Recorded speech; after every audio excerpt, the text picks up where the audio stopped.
and this is the audience. Today for my persuasive speech, we'll be discussing feminism and its perception in mainstream media and culture and how it's gained a negative connotation and why it would be in its best interest to shed certain attributes that are associated with it.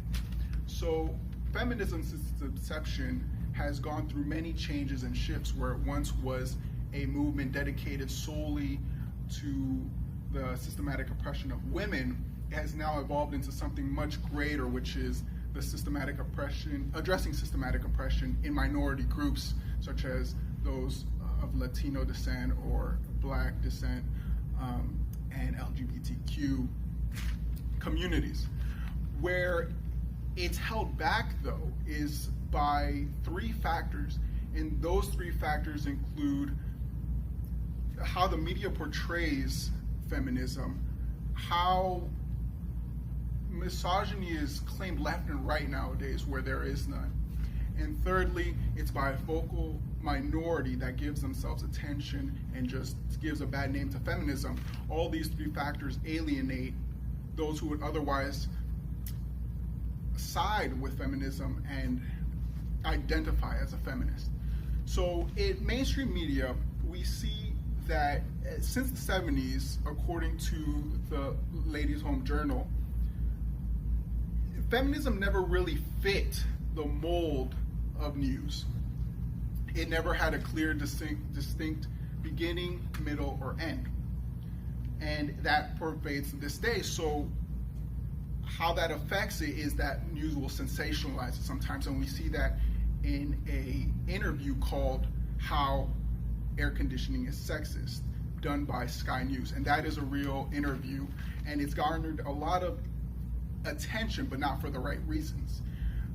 News typically wants like a sensationalist approach, and it doesn't do feminism any favor. Secondly is misogyny, where claiming misogyny where misogyny doesn't exist. This also alienates a bunch of a big group of males who would identify as feminists, but if they perhaps don't agree wholeheartedly with a certain individual's view of feminism, they can be claimed as misogynistic. Most people just tend to stay away from that.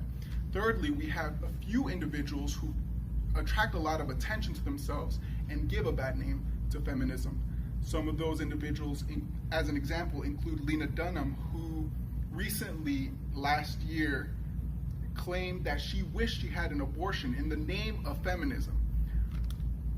This type of skewed mentality kind of separates those who view feminism, and this is the picture that we're given. Others include individuals such as Anita Sarkeesian, who, although not a gamer, attacked gaming. Gaming as a whole, the community has always been blamed for violence, but now they're also being blamed for as misogynistic, a sexist community. All these types of accusations serve to alienate the public and those who would otherwise identify as feminists, or at least those who support equal rights.